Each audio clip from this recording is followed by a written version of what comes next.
క్షమా, ఓర్పు ఉండాలి.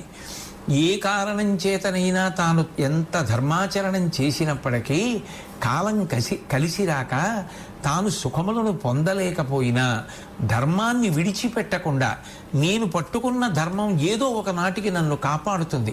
కళ్యాణీవతగాదేయం లౌకికీ ప్రతిభాతిమ ఏతి జీవంతి మానందో నరం వర్ష శతాదపి. 100 సంవత్సరములు జీవిస్తే చిట్ట చివరికైనా మంచి మాట వింటాను. ఇప్పుడు నేను అలా వినకపోవడానికి, సుఖాన్ని పొందకపోవడానికి కారణము గత జన్మలలో నేను చేసినటువంటి పాపం ఏదుందో అది క్షయమైపోతోంది. అది దుఃఖరూపంగా అనుభవించేస్తున్నాను.